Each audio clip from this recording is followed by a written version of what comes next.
Hey, welcome back. We're continuing the build of the coffee table. Today we're going to laminate up the top. That sounds good. Stick around.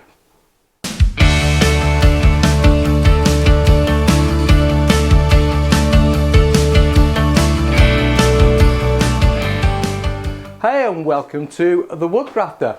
I'm Andy Guile and our mission here is to inspire, educate and support you in your journey to becoming a better woodworker. We do that through a variety of videos, step by step how to build something, video series such as this one, tool reviews, tips, techniques, safe working in the workshop, and every now and then a deep dive conversation in a specialist subject. So if you're not a subscriber and that sounds good, subscribe now, give me a thumbs up, leave a comment and get in touch, and with that said, let's crack on.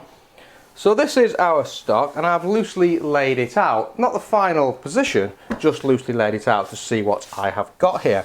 First thing I want to do is to look at the end grain, and I want to work out what's the inside of the tree and what's the outside of the tree. The reason I want to do that is I want to orientate the slats so they oppose each other. So I'll have one slat with the grain going this way, one slat with the grain going this way, then this way and this way.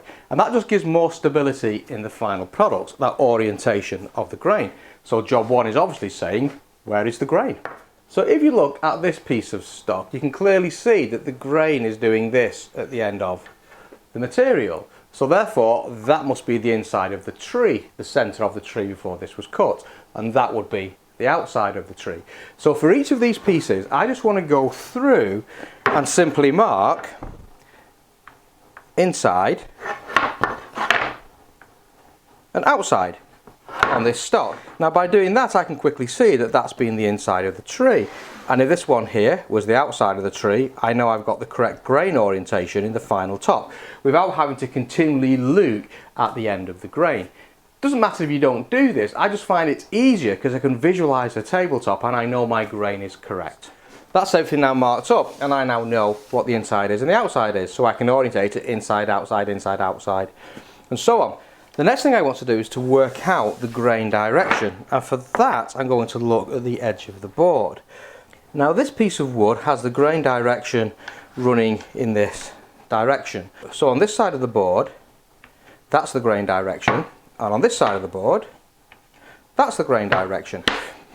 Now the reason I want to understand the grain direction is, in an ideal world, I want to orientate all these boards so the grain direction is in the same plane. The reason that's an important feature, if you're going to flatten the tabletop with hand tools, smoothing planes, etc., it's easier and reduces tear out if you predominantly got all the grain in the same direction on your tabletop. If you mix and match it, one board will plane well, the next one could well tear out. It just makes life a bit harder for you. In the world of power tools, because we're probably going to sand this anyway, it doesn't really matter. So I'm not going to compromise the aesthetics over that grain detail. But if I can orientate it in the same way and get the look I'm going for, that's what we will do. So I'll mark each of these pieces of wood up and then we'll look at bringing that together. And the next thing I want to do is to look at the colour match between these different boards. Now I'm not sure if it's going to show up on the camera, but these four boards here are slightly redder than these boards here. And these boards have a slightly brown tinge to it. Now over time, all these boards will fade to the same sort of colour and the same brown anyway. And once we put the final finish on this, that will also bring that together a little bit. But we don't really want to deliver a brand new piece of furniture with obvious contrast in the top. So we'll work around the colours that we've got to try and give us a nice sympathetic layout. Let me show you what I mean. So I've got 4 red, I've got 3 browny ones, and then 2 lighter coloured ones. So as an initial idea, if I had 2 red ones on either side and then distributed the others in the middle, that might look quite pleasing. And there you go, I think I quite like that pattern. So what I've done now is I've orientated the red ones on the end and then mixed up the slightly brown ones in the centre there, and you can see I've orientated in, out, in, out, in, out, in, out, in, with all the grain, can't see that one maybe, with all the grain being in the same direction, and that looks pretty good. And as I say, that will fade down to a nice brown colour over time and it looks pretty pleasing. I'm going to put a little bit of clamping pressure on this to just hold it into position to close up any gaps, and this will also give me an idea that everything's going to clamp up nicely. I just want to check now that there's no gaps in any of these joints. There's no more work to be done. So I'm happy with that. I'm just going to come in with a damp cloth and just wipe this surface over. And that will start to give me an indication of what the grain pattern is going to look like once I get the final finish on. And you can see what looked like a huge contrast on the untreated wood actually all comes together now really quite sympathetically. So I don't know about you, but I'm really happy with that top. I think that looks pretty good. So now what I do is I mark that and I just simply put a V right across the middle of the table. So this clearly shows me now the alignment of these. I understand what's face up and what goes where. So I'm going to use dominoes to bring these joints together, and that'll really help me to line up the top of the table. So if I reference everything from the top surface, i.e. the domino, then that top surface will come out pretty flat and it won't need an awful lot of final finish. We'll get away with the sanding. I'm also going to use 6mm by 40mm dominoes, and that means that they will straddle that gap with 20mm going into either side of the wood. So you'll start to see that type of pattern inside the table, and that will give this a lot of strength on these joints. You don't really need to do that, it's really belt and braces, but by having that cross grain here, this grain is crossing this grain, it gives a lot more stability in these tops. So we've given this top every chance it possibly has in life of never twisting and never warping. And the next thing I want to do is just work out where the tabletop is going to be. Obviously we've made this oversized. Now I have seen here on this piece that the edge of this is ever so slightly chipped, and although that will probably come out with sanding, I want to see if I can avoid that. So I'm going to make a line on this end here because all this looks pretty good to me, and that's going to be the end of my table top. And I want to come in 1024mm, the overall length of this top. 240 is 1240.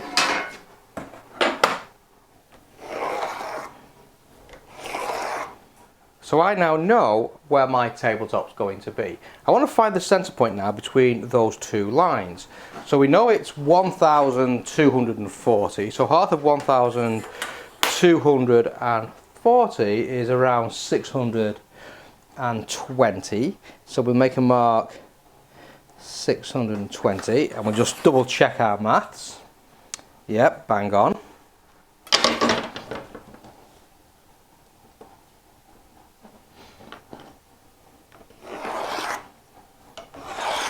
So we know therefore we're going to have a row of dominoes down the middle here in the centre of the table. That was quite good.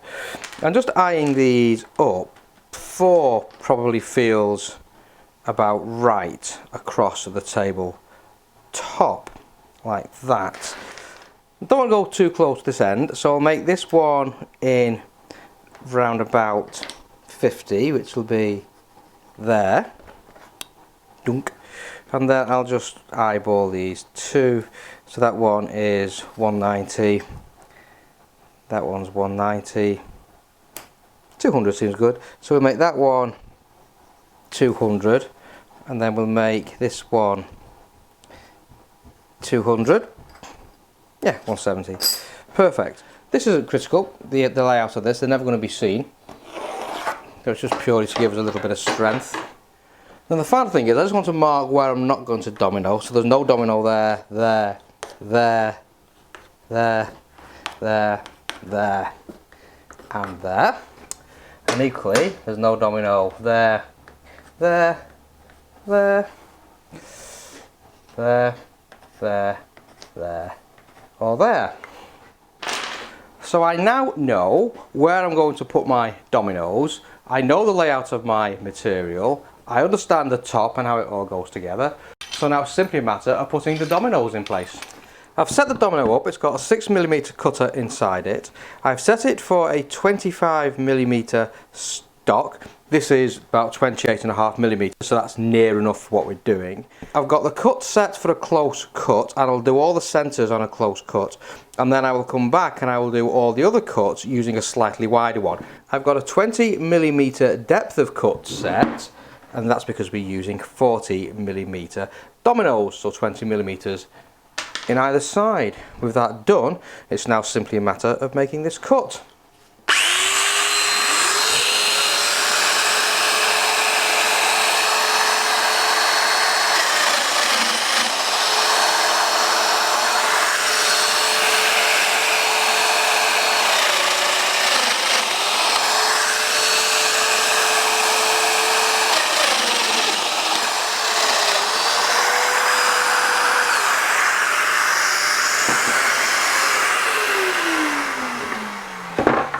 All those mortises cut. Now don't tell me that the domino is not a good tool. I absolutely love that tool.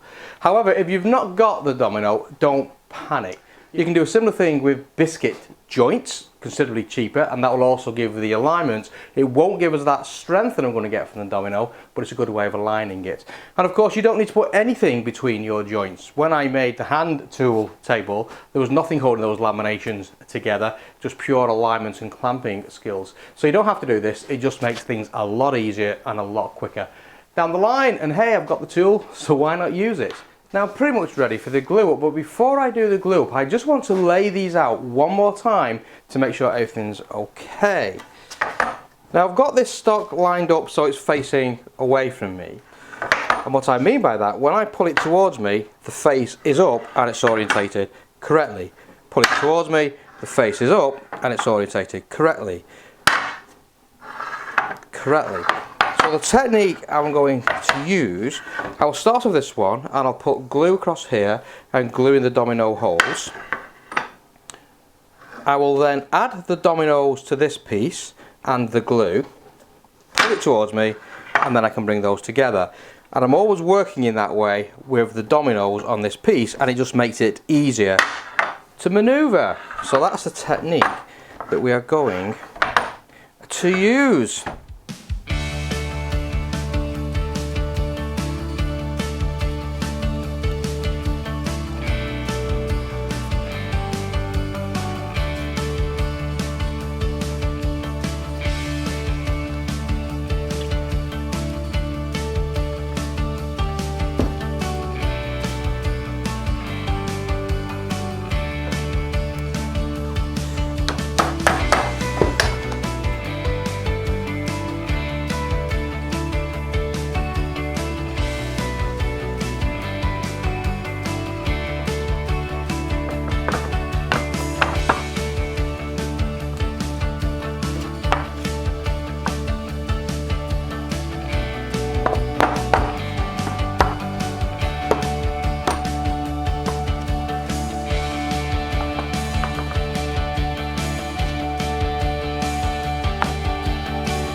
Now it's pretty warm in the workshop today, and I'm just a little bit concerned that this glue is going off. So what I'm going to do is just put a bit of clamping pressure on this now. I've only glued these 4 boards here, but I just want to make sure they're all seated down. Otherwise, there's a good chance I'm going to get glue freeze inside these joints and they won't seat properly.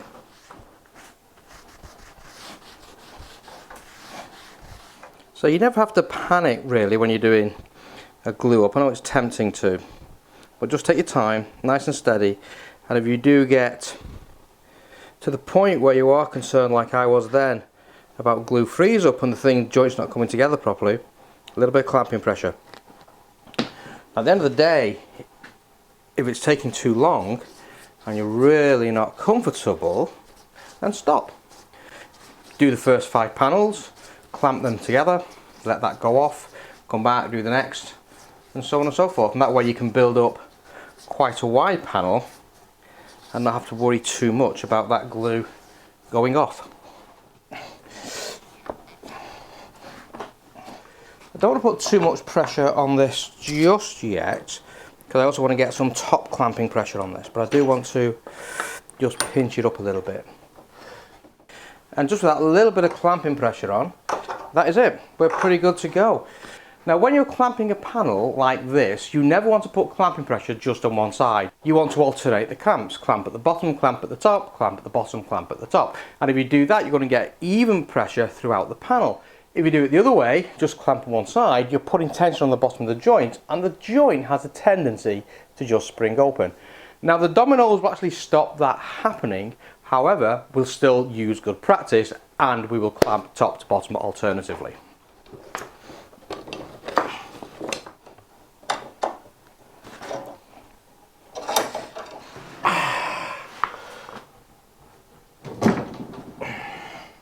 I've just flipped this onto its side so I can just check the bottom. I want to make sure there's no obvious gaps underneath as well. If there were, I'm not sure what we do about it at this stage, but I just like to know these things. And also it's an opportunity just to get that glue off the base, make it a bit easier further down the line. And that's it. So we now allow that to dry for a few hours. It's getting a bit late in the day now, so I'll actually leave this one to dry overnight, but 3 or 4 hours would be good enough. We then take it out of the clamps and we start the cleanup. See you in the morning.